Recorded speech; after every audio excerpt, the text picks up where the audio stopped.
A little girl's desperate plea echoed through the house as she begged her stepmother not to destroy the only connection to her past.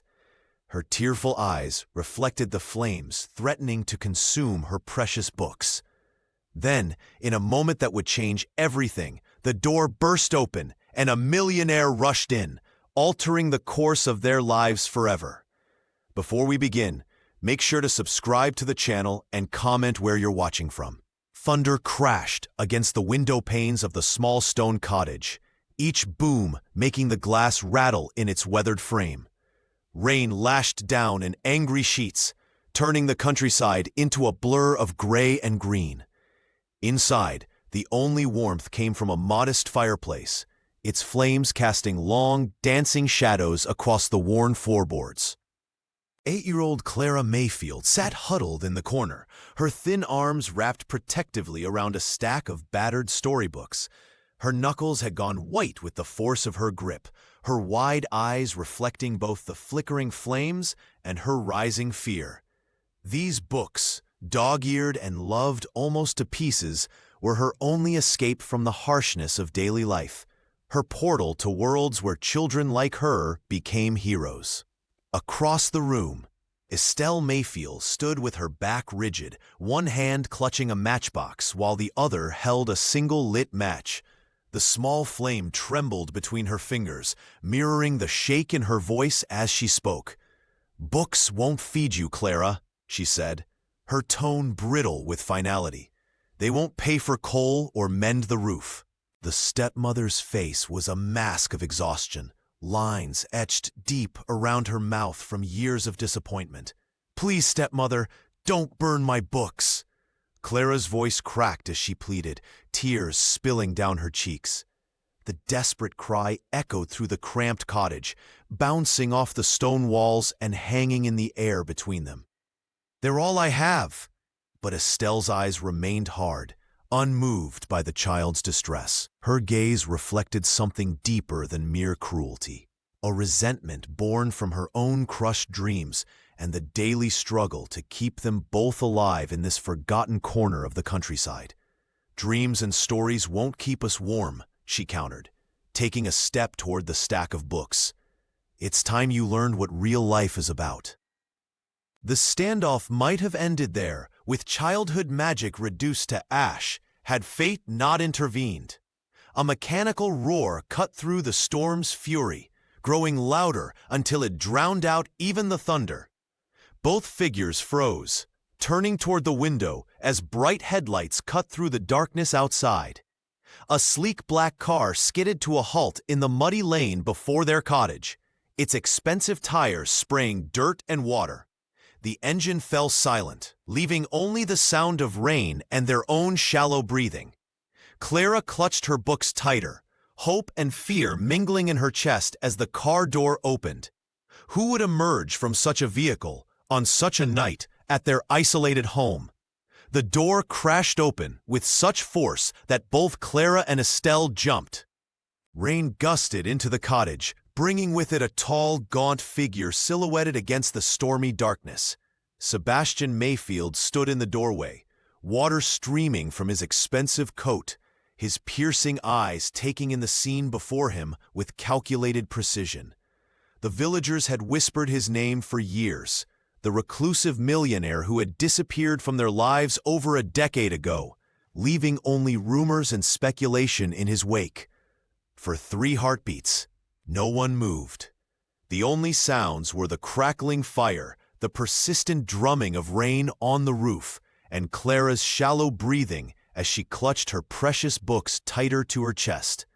Sebastian stepped fully into the room, bringing with him the scent of rain-soaked wool and something else, authority perhaps, or determination. His gaze swept across the humble cottage interior before settling on Clara.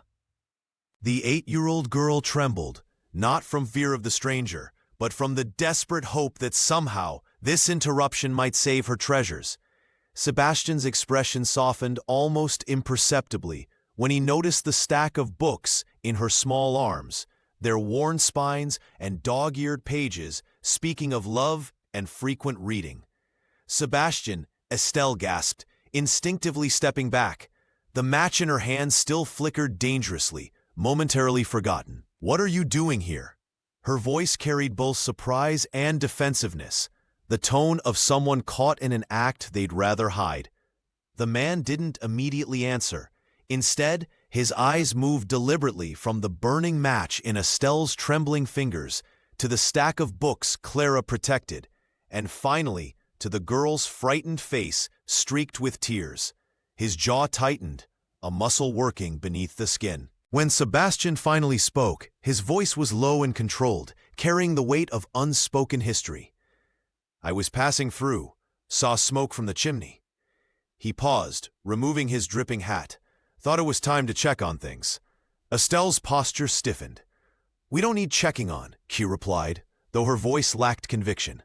Thunder crashed outside, rattling the window panes and casting strange shadows across the room. In that flash of lightning, something unspoken passed between the adults. A recognition, perhaps, or a reckoning long overdue. The weight of their shared history hung in the air, as heavy and oppressive as the storm clouds outside. Clara, watching this silent exchange, sensed the shift in the atmosphere. The stranger's arrival had changed something fundamental in her small world, though she couldn't yet understand how or why. She only knew that for now, her books remained safe in her arms, the match in her stepmother's hand no longer an immediate threat. The storm had finally retreated beyond the hills, leaving behind puddles that mirrored the gray sky. Inside the cottage, however, the atmosphere remained charged with unspoken tension. Clara Mayfield sat cross-legged on the worn rug, her small fingers still protectively splayed across her collection of books, as if afraid they might vanish. Sebastian approached cautiously, his tall frame casting a long shadow across the wooden floor. The reclusive millionaire knelt beside the 8-year-old, his movements deliberate and gentle, so unlike the imposing figure who had burst through the door moments earlier. "Which story is your favorite?" he asked, his voice surprisingly soft. Clara hesitated, studying his face for any sign of trickery. Tears still streaked her cheeks, leaving glistening trails that caught the flickering light. After a moment's consideration, she pulled a particularly tattered volume from her stack and held it out with trembling hands. "The Lost Princess," she whispered, pointing to the faded illustration on the cover. "She finds her real family after being alone for so long." Sebastian's expression softened as he carefully took the book, treating it with a reverence that made Clara's heart swell. He thumbed through the dog-eared pages, pausing at passages that had been underlined in wobbly pencil. "I remember this one," he murmured, more to himself than to the child. Estelle hovered nearby, her earlier confidence visibly shaken by the unexpected intrusion. She twisted her apron between her fingers, clearly uncomfortable with the familiarity developing between her stepdaughter and the mysterious relative. "This isn't your concern, Sebastian," she finally said, her voice straining for authority. "She's my responsibility now. You can't just appear after all these years and—" "And what, Estelle?" Sebastian's question hung in the air, deceptively calm. His jaw tightened as his gaze drifted to the family portrait hanging above the stone mantelpiece. The photograph, yellowed with age, captured 4 figures. A younger, smiling Estelle, a broad-shouldered man with Clara's same thoughtful eyes, a tiny, blanket-wrapped infant, and Sebastian himself, standing slightly apart, his expression guarded even then. The portrait was a silent witness to everything that had been lost, and everything Sebastian had run from. His brother's absence hung heavy in the room, an invisible presence that connected them all in grief and secrets. Clara watched this wordless exchange, her young mind piecing together fragments of adult complexity. She didn't understand the history between these grown-ups, but she recognized the pain etched into Sebastian's features as he stared at her father's image. "You look like him sometimes," she said, quietly, breaking the silence. Sebastian turned back to her, surprise flickering across his face, followed by something that might have been guilt. Over the following days, Clara Mayfield established a secret sanctuary for her precious books. Each morning, after Estelle left for her cleaning job in the village, the 8-year-old would carefully wrap her stories in oilcloth and trek through the misty countryside to a massive oak with a hollow trunk. The ancient tree stood sentinel in the dampest part of the woods, where moss carpeted every surface, and the air hung heavy with earthy scents. "No one will find you here," she whispered to her literary treasures, arranging them carefully in the dry interior of the trunk. Her small fingers traced the worn spines reverently before covering them with fallen leaves for extra protection. But on her third visit, Clara froze in confusion. Nestled beside her weathered collection sat 3 brand-new volumes she'd never seen before, hardbound editions of fairy tales she'd only ever glimpsed through bookshop windows in town. The child's hands trembled as she lifted one, inhaling the crisp scent of fresh pages. The next day, a beautifully illustrated book about constellations appeared, then a collection of myths from around the world. Clara suspected Sebastian might be behind this mysterious generosity, but the reclusive millionaire barely acknowledged her existence. When their paths crossed in the cottage, he would nod stiffly before continuing whatever conversation he was having with Estelle. Usually, tense discussions about the village library renovations he'd suddenly initiated. The village buzzed with theories about Sebastian Mayfield's unexpected return and his interest in the dilapidated library building. Mrs. Thornberry at the bakery insisted he was laundering money. The postmaster believed he was searching for a lost family treasure.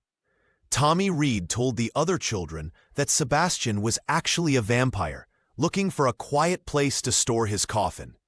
He hasn't spoken more than 10 words to anyone. Clara overheard Miss Penelope Huxley telling another villager. Comes to the manor asking about old building plans, then vanishes again like a ghost. Despite the swirling rumors, no one dared approach the tall, gaunt figure directly. No one except Clara. She began watching him from behind trees and hedgerows as workers swarmed around the library, removing rotted beams and clearing decades of debris. Sebastian would stand for hours studying old papers, his piercing eyes narrowed in concentration. Sometimes, when the workers left for lunch, he would disappear inside alone, carrying a lantern despite the daylight. On those occasions, Clara would creep closer, her heart hammering against her ribs with questions she couldn't summon the courage to ask. What was he searching for? Why had he really returned? And most importantly, was he truly the one filling her hollow tree with literary treasures? The first hints of spring breathed life into the sleepy village, coaxing pale green shoots from the soil and whispers from behind closed doors. The return of the Writers' Lantern Festival, a tradition thought lost to time, had become the only topic worth discussing over garden fences and in the village shop.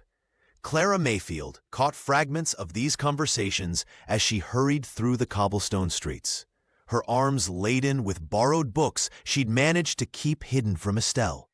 It was during one of her solitary wanderings that Miss Penelope Huxley first noticed the child. The elderly librarian had been watching from her window at the decaying manor that stood like a forgotten sentinel at the village's edge.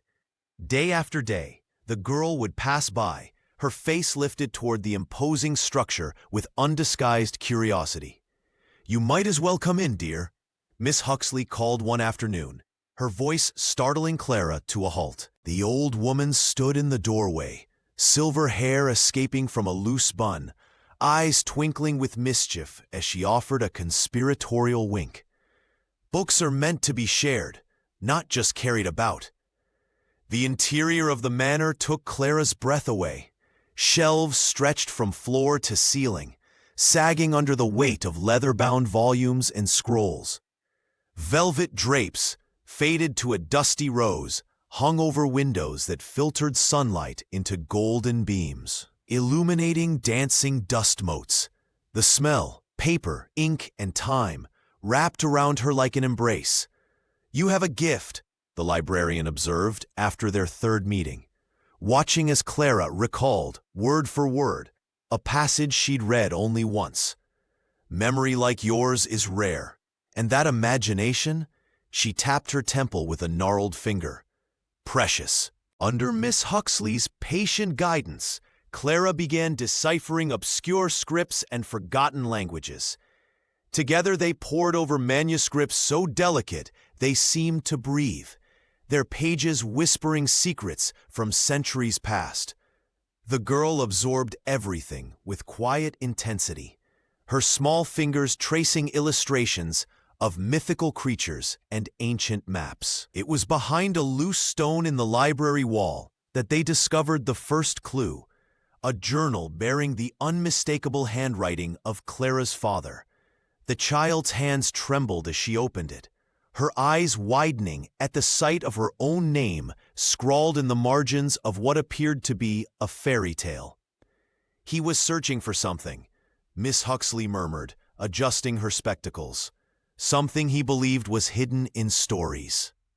Each afternoon brought new discoveries, coded messages in seemingly innocent children's tales, references to places that existed only in legend, and always, always, Clara's name woven throughout like a golden thread. "Your story, my dear," the old woman said one evening as shadows lengthened across the floorboards, "is far from ordinary." Clara nodded, understanding blooming inside her like the spring flowers outside. Whatever her father had been seeking, whatever truth lay buried in these pages, it was now hers to uncover. Estelle Mayfield's patience had worn dangerously thin. For weeks, she'd noticed the muddy footprints by the door each morning, the dark circles under Clara's eyes, and the way the child seemed to drift through chores in a dreamy haze. Tonight, she caught her stepdaughter with one leg already out the window, a borrowed lantern clutched in her small hand. "That's enough!" Estelle slammed the window shut, nearly catching Clara's fingers. Her voice trembled, not just with anger, but with something deeper. Fear. "You think I don't know where you've been sneaking off to, reading those useless stories while we can barely afford coal for the fire?" Clara stood silent, eyes downcast but defiant. The cottage felt smaller than ever, its stone walls pressing in around them. Outside, rain began to patter against the thatch roof, emphasizing their isolation. "From now on, you're not going to school," Estelle declared, sliding the heavy wooden bolt across the door with finality. "Miss Huxley has filled your head with nonsense. You'll stay home and learn something useful. Mending, cooking, things that might actually keep you alive someday." Clara's eyes widened in horror. "But, stepmother—" "Dreams don't put bread on the table," Estelle snapped, turning away quickly. Her shoulders shook slightly, and Clara realized with a jolt that her stepmother was crying. For a moment, she glimpsed the frightened woman behind the harsh facade, someone who had once had dreams of her own, perhaps. But the moment passed. Estelle wiped her face roughly with her apron and stalked to her bedroom, leaving Clara alone in the flickering candlelight. Hours later, when the cottage had fallen silent except for Estelle's soft snoring, Clara moved with practiced stealth. The floorboards that creaked were avoided with careful steps. She retrieved the lantern she'd hidden beneath a loose stone in the hearth and approached the window, not the one by the door that Estelle had locked, but the smaller one in the pantry that no one ever thought to secure. The night air was crisp against her face as she dropped to the damp ground, her worn shoes sinking slightly into the mud.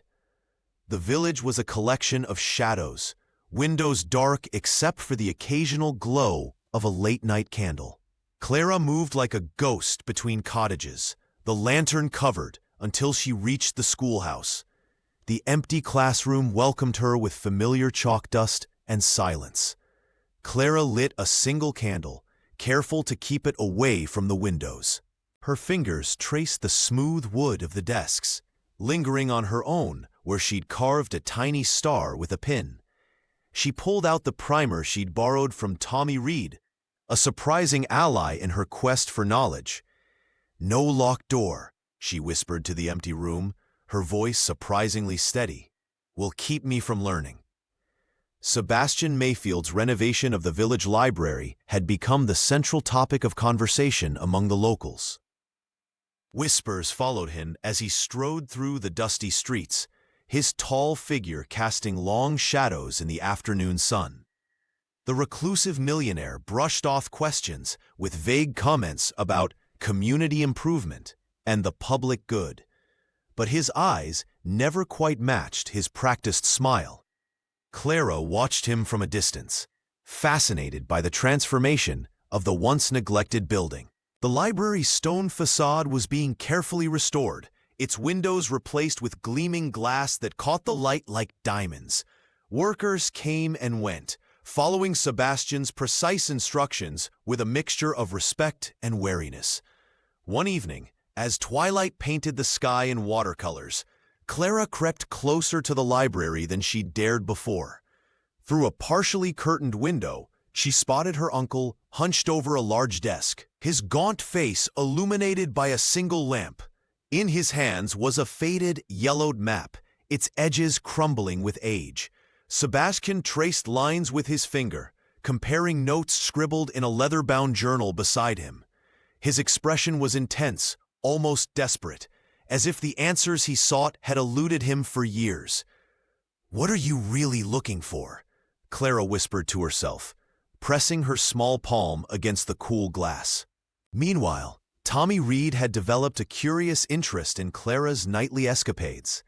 The village troublemaker, known for his mischievous pranks and sharp tongue, had noticed her slipping away from the stone cottage after dark. At first, he followed her out of sheer boredom, a summer entertainment to break the monotony of village life. One night, Tommy trailed Clara to an abandoned gardener's shed near Miss Huxley's manor.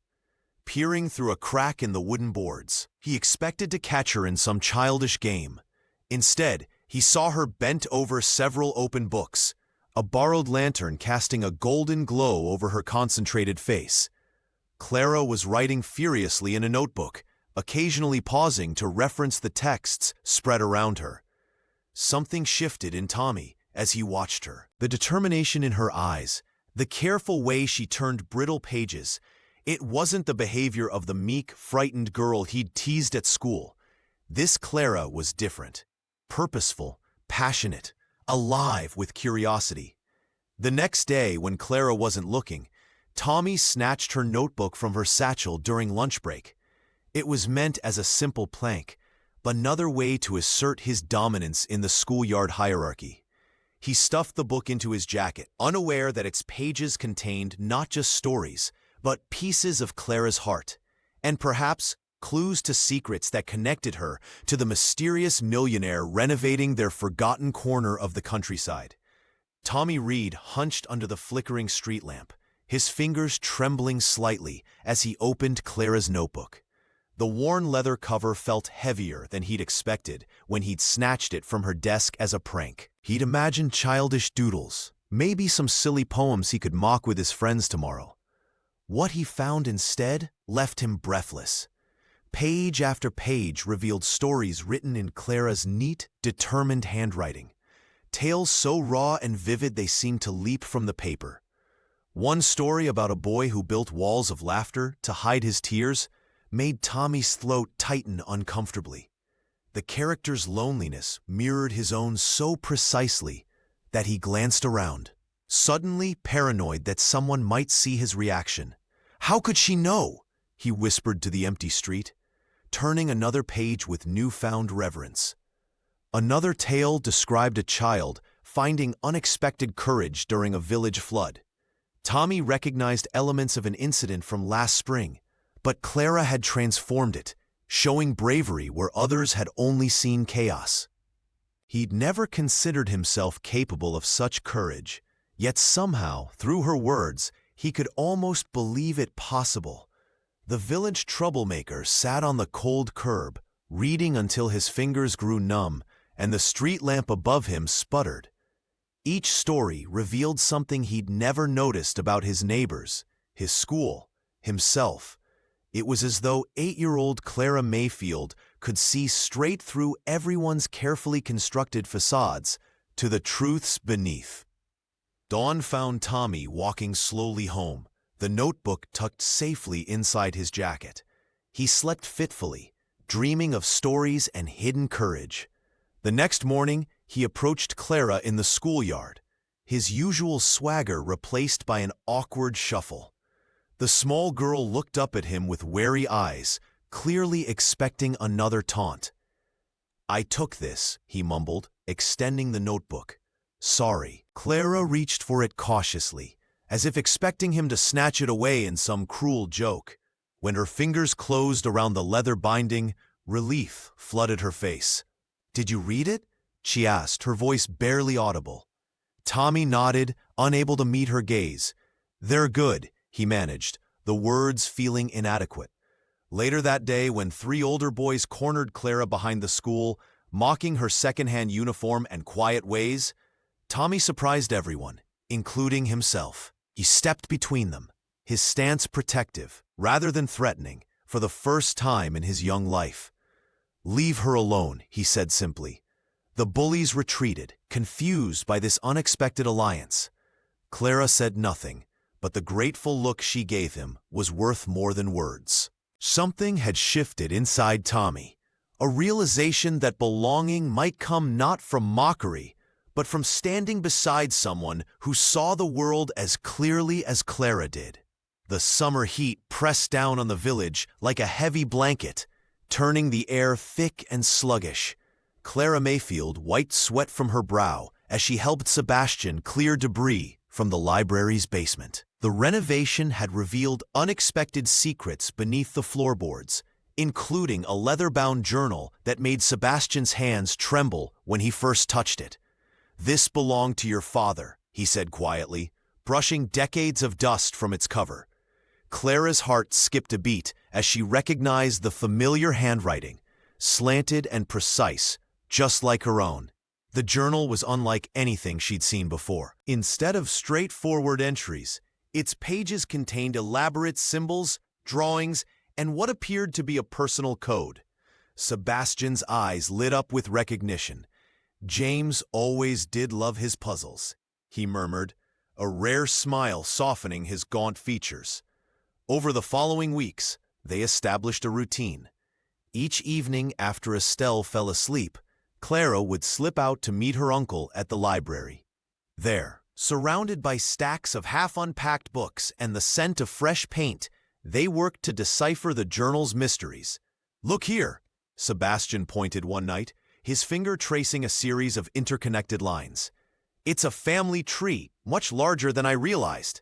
Clara leaned closer, fascinated by the branches that extended beyond the names she knew, leading to estates and properties she'd never heard of. "Does this mean I have other family?" she whispered, hope and uncertainty mingling in her voice. The man nodded slowly. "Your father came from a complicated lineage. There were disagreements about inheritance, about who should control the family's literary archives. On particularly sweltering evenings, they would take the journal outside, working by lantern light in the relative cool of dusk."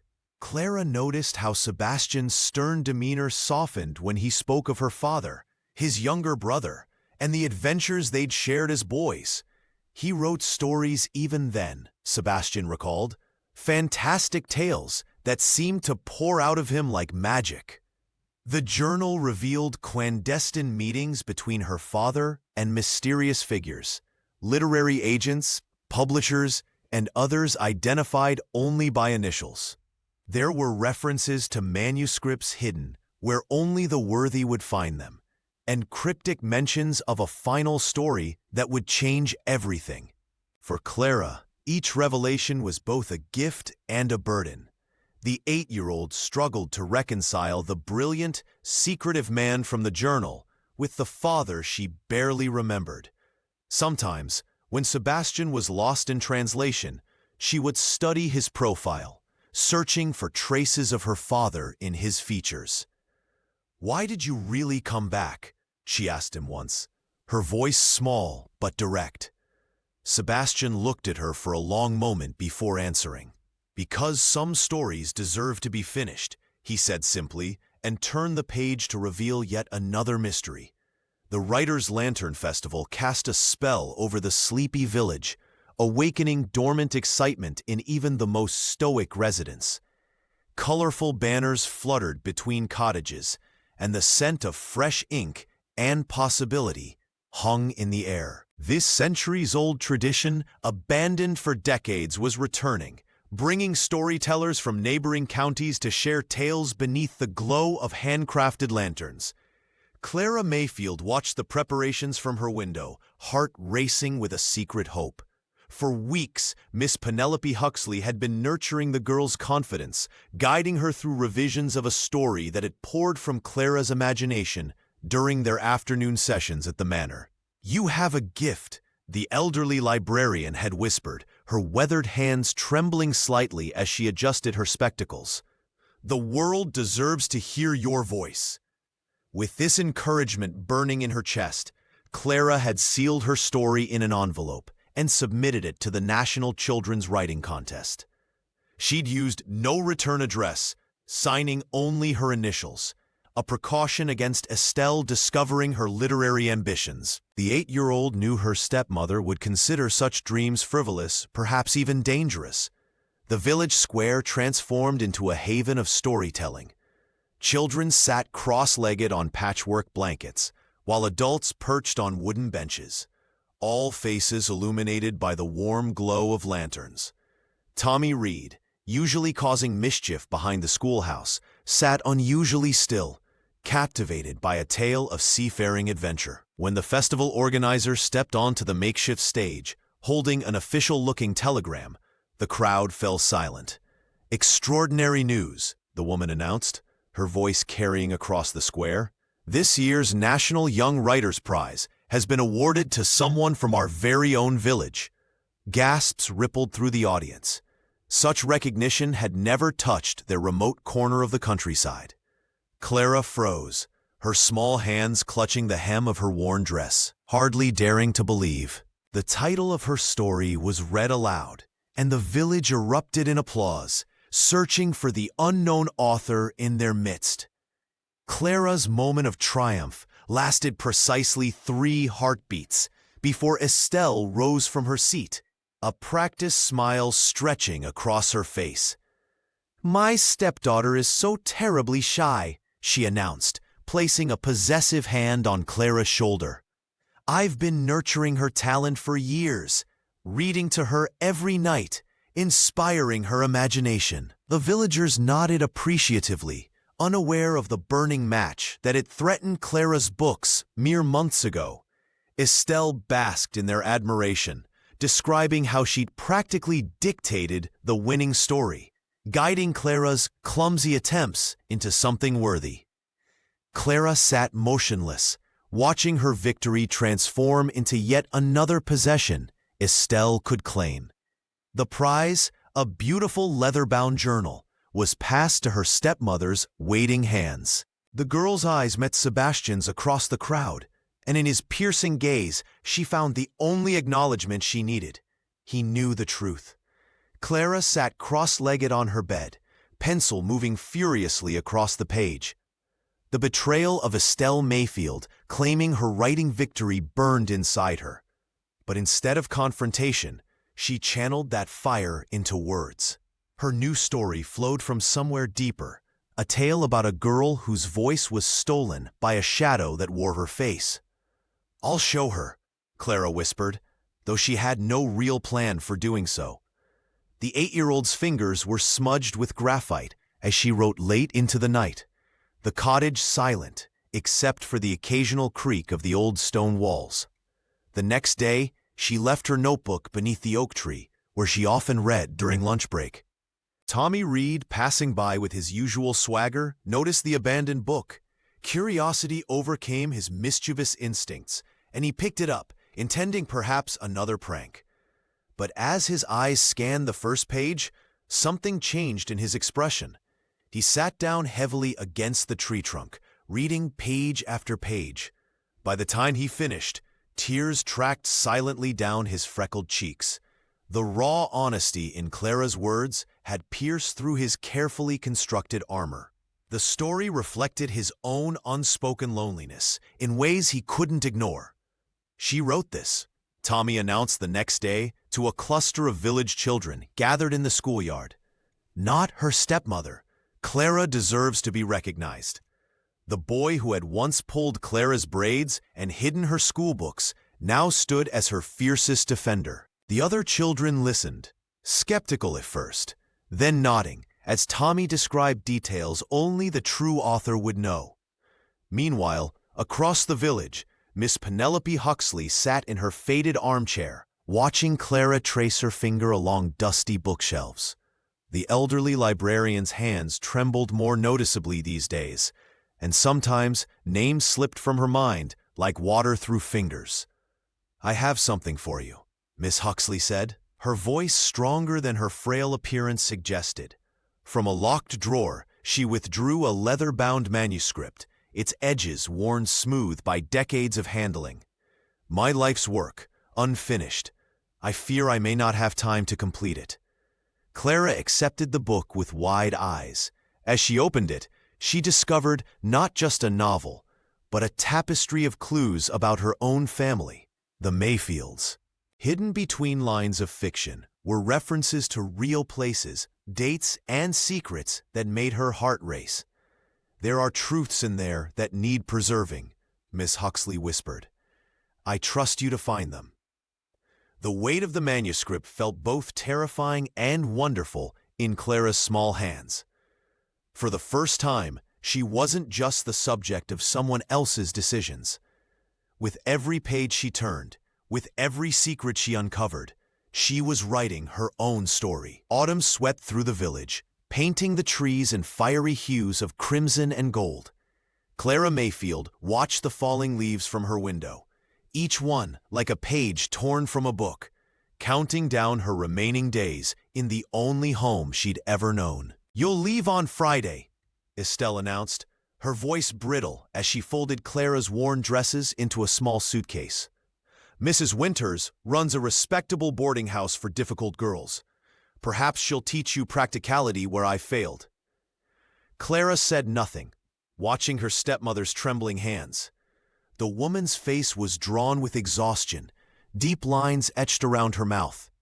For a fleeting moment, Clara wondered if Estelle was also afraid. "Can I take my books?" she whispered. "One," Estelle replied without looking up. "Choose wisely." That night, Clara slipped out through her bedroom window one last time. The woods welcomed her with familiar whispers as she made her way to the hollow tree. Kneeling in the carpet of fallen leaves, she gathered her father's coded journal and the precious volumes that had sustained her through the darkest nights. The moon hung low and full, illuminating her tears as she pressed her forehead against the rough bark.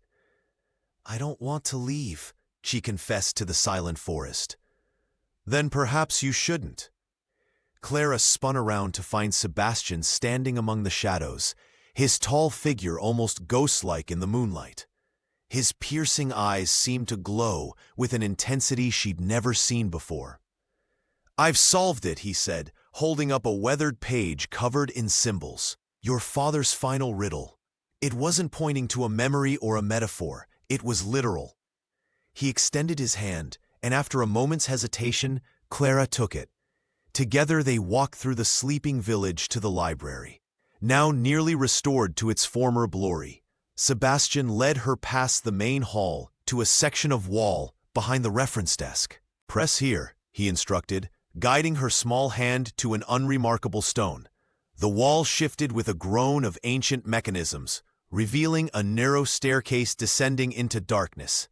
Sebastian's lantern cast dancing shadows as they ventured down, the air growing thick with dust and secrets. At the bottom, a room opened before them, perfectly preserved, as though time had never touched it. Bookshelves lined the walls, filled with leather-bound manuscripts. A writing desk stood in the center, papers still arranged as if their owner had just stepped away. "Your father's sanctuary," Sebastian whispered, And look, he pointed to a stack of letters tied with faded ribbon. Clara's hands trembled as she lifted the top envelope, recognizing her name written in elegant script. "These are addressed to you," Sebastian said softly. "All of them. He never abandoned you, Clara. He left you everything." The dust-covered manuscripts glowed in the lantern light as Clara Mayfield and Sebastian stood transfixed in the hidden chamber beneath the library. Leather-bound journals and handwritten pages filled oak shelves that lined the walls. Sebastian's hands trembled as he lifted a worn notebook with familiar handwriting. "These are your father's stories," he whispered, voice cracking with emotion. "The ones everyone thought were lost in the fire that took him." Clara ran her fingers across the faded ink, recognizing fragments of bedtime tales her father had once whispered to her. The truth unfurled like a forgotten map. These stories, these precious, magical tales, had been the foundation of Sebastian's publishing empire. The best-selling children's books that had made him millions were born from dreams the two brothers had shared as boys.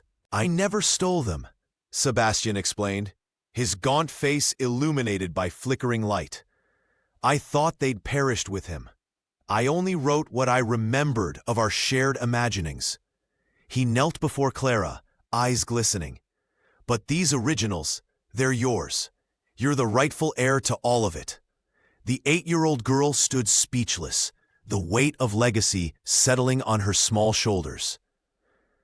All those nights hiding books from Estelle, all those tears shed over threatened pages, suddenly they carried new meaning. Stories weren't just her escape, they were her birthright. "You're not alone anymore," Sebastian said, the distance that had kept them apart finally crumbling. The reclusive millionaire who had burst into their cottage that stormy day was more than a mysterious benefactor. He was family who'd been searching for her all along. But revelations rarely come without cost. Word spread quickly through the village, reaching Estelle within hours. The stepmother, who had spent years believing she'd been abandoned with another man's burden, felt the last threads of her dignity unraveling. That night, she slipped past the night watchman with a canister of petrol and a single match. The renovated library erupted in flames visible from every cottage window. Villagers rushed with buckets and blankets as the fire consumed the main floor, crackling through ancient timber and freshly painted walls.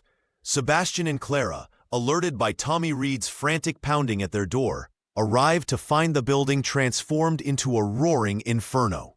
"The hidden room!" Clara cried, pulling at Sebastian's sleeve. "Father's stories!"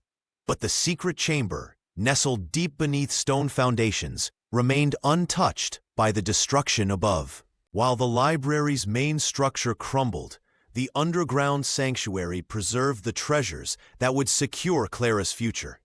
And with it, the stories that would eventually heal the village itself. As dawn broke over the smoldering ruins, Estelle watched from a distance, her bitter victory turning to ash in her mouth.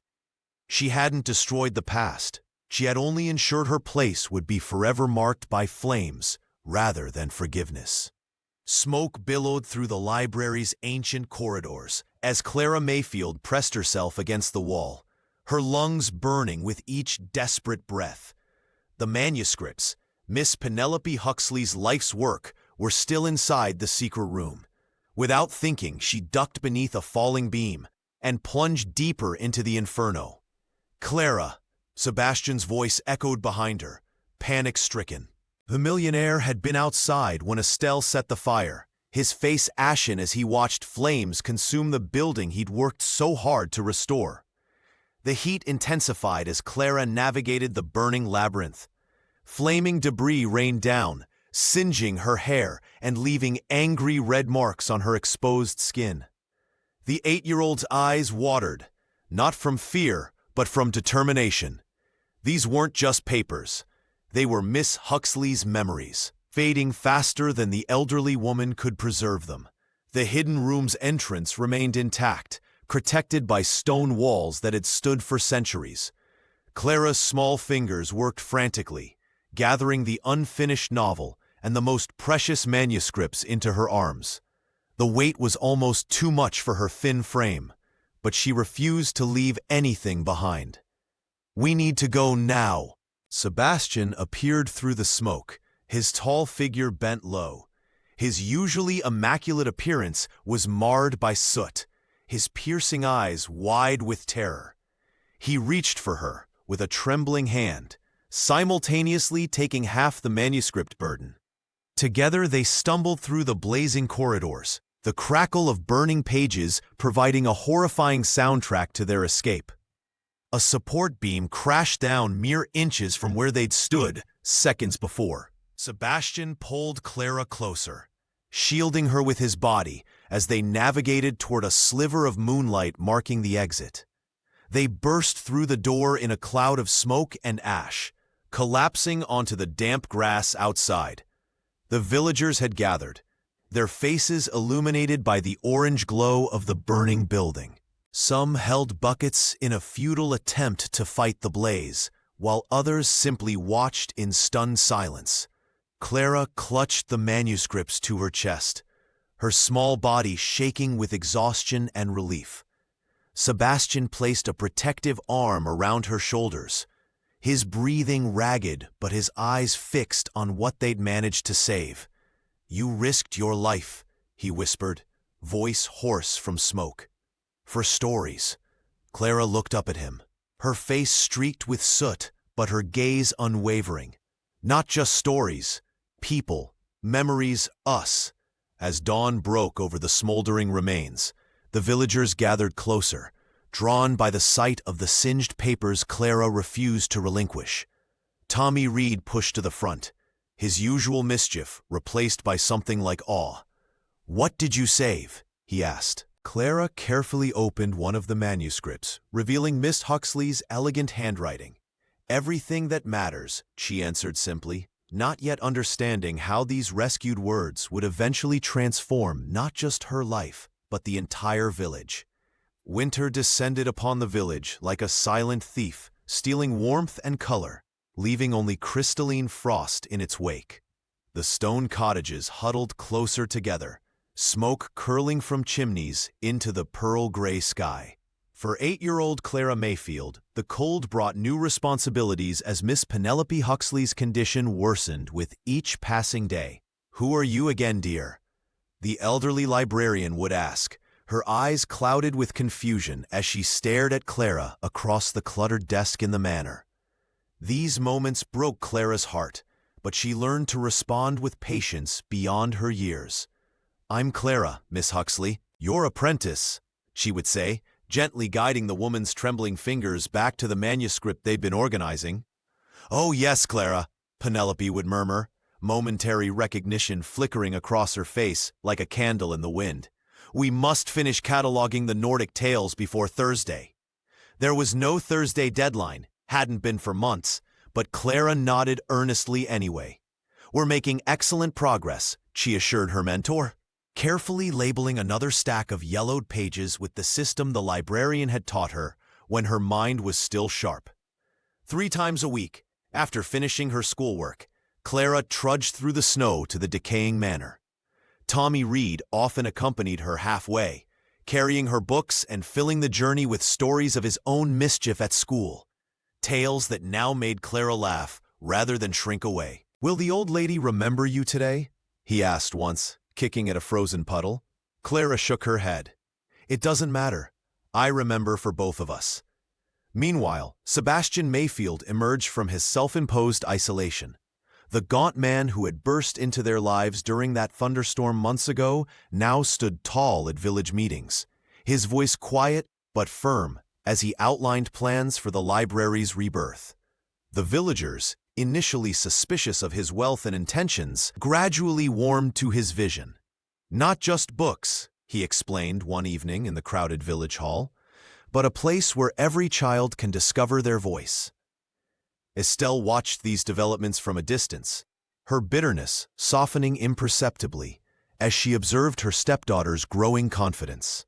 She still struggled to understand Clara's devotion to stories, but something in Sebastian's determination reminded her of her late husband's passion.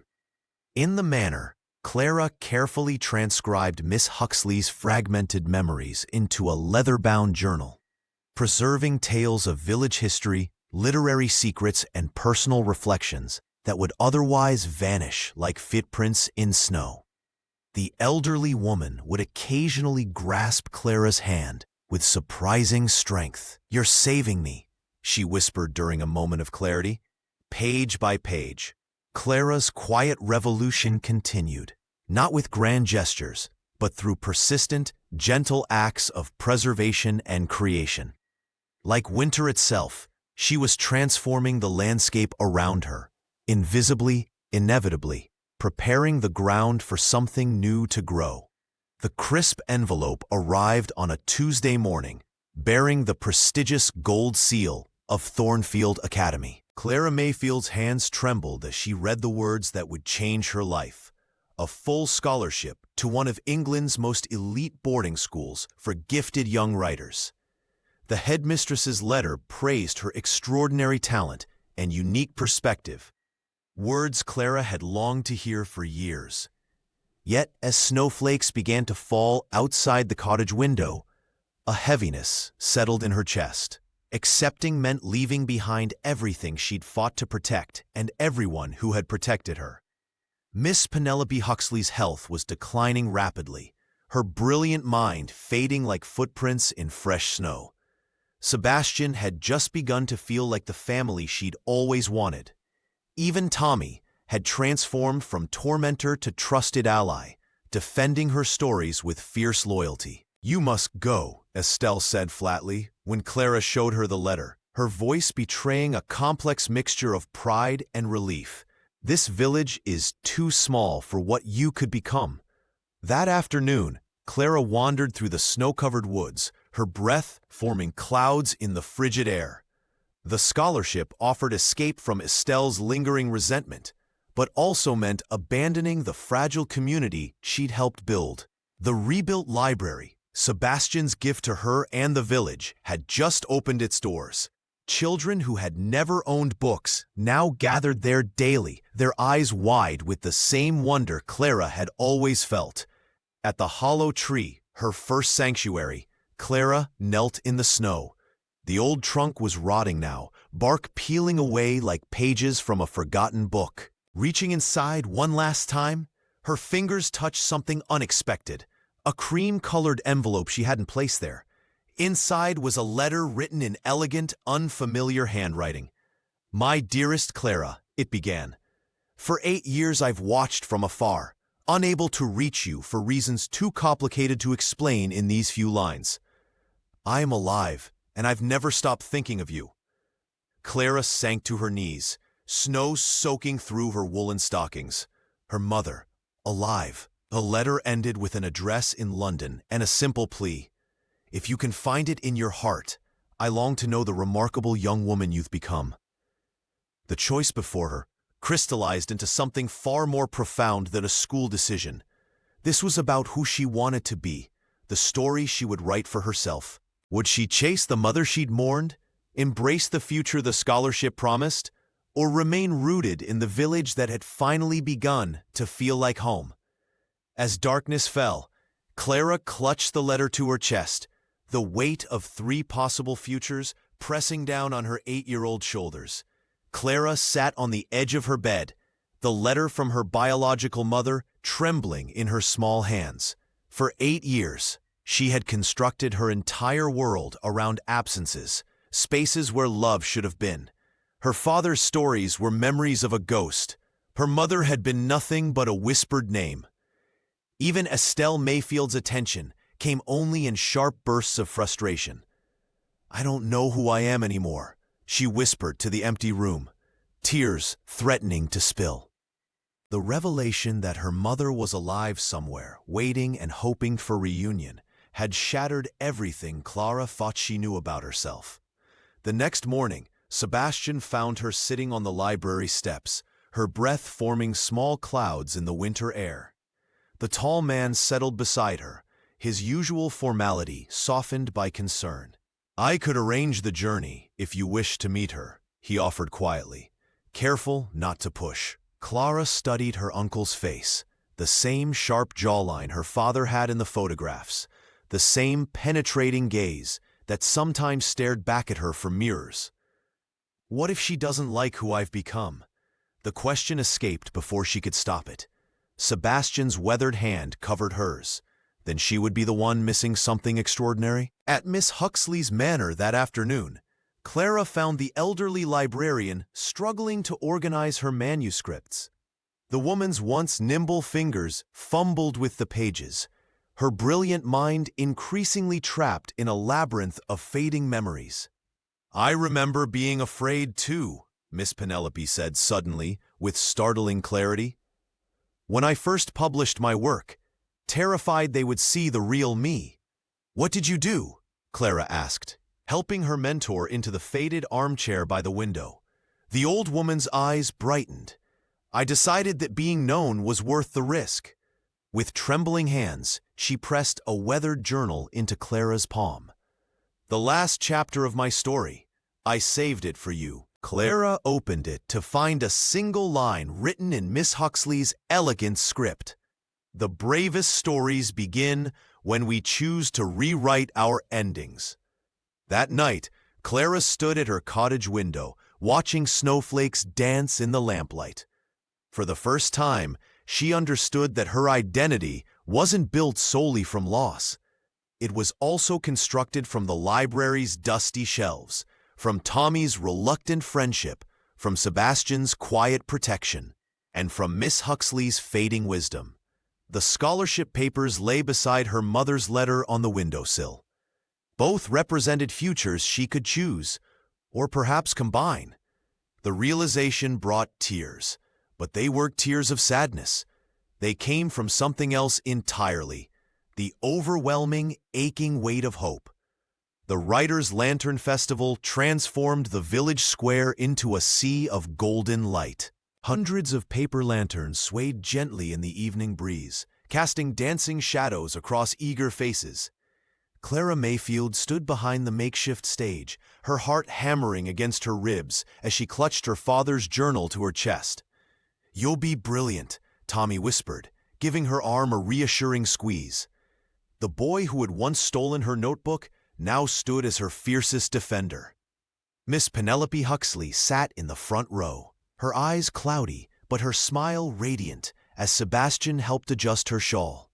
The reclusive millionaire caught Clara's eye and nodded once, a silent promise that she wasn't alone. When the village mayor called her name, Clara stepped into the circle of lantern light. The crowd hushed. 8-year-old hands trembled as she opened the journal to the page she discovered hidden beneath a false cover, her father's final story, written the night before he disappeared. "The princess who found her voice," she began, her voice barely audible. Then something remarkable happened. As the words flowed, they felt familiar on her tongue, as if she'd known them all along. The tale, about a silent princess who saved her kingdom not with a sword but with truth, had lived in her memory without her knowing, waiting for this moment. Her voice grew stronger with each sentence. The villagers leaned forward, captivated.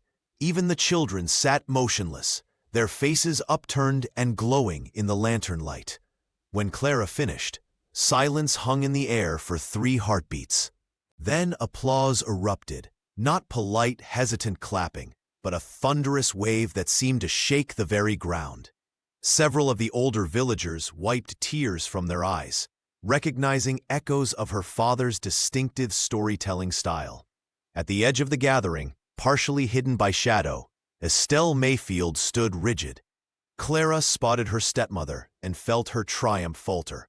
But then she noticed something unexpected. Tears streaming down Estelle's face, catching the lantern light like tiny stars. For the first time, Clara glimpsed what lay beneath her stepmother's bitterness. A woman who had once dreamed too, before life's disappointments hardened her. Pride flickered across Estelle's features, pride she'd never allowed herself to feel, much less show. As Clara stepped down from the stage, the village surrounded her with congratulations and wonder. Something had shifted tonight. Not just for her, but for everyone. Old rivalries softened, ancient grudges lost their edge. The stories that had divided them now wove them together. The festival continued late into the night, but the true celebration was the quiet healing that had begun. A new chapter, opening with words that had waited years to be heard. Tommy Reed stood in the newly rebuilt library, carefully arranging his handwritten stories on the shelf Sebastian Mayfield had designated for young authors. His fingers, once used to throw stones at Clara's window, now moved with gentle precision as he aligned the pages. The transformation in the boy had surprised everyone in the village, perhaps even Tommy himself. "Do you think anyone will actually read them?" he asked, his voice carrying a vulnerability that would have been unthinkable months ago. Clara Mayfield smiled as she helped him place the last notebook. "I already have," she replied simply. The library had become a sanctuary for the village children. Where once they had gathered to tease and torment, they now huddled around tables with pencils and paper, their imaginations unleashed. The girls especially followed Clara with wide-eyed admiration, whispering among themselves about her courage. Many had begun bringing their own secret writings, emboldened by her example. "My dad said your stories remind him of when he was young," a small girl named Lily told Clara one afternoon, clutching a worn composition book to their chest, "before he forgot how to dream."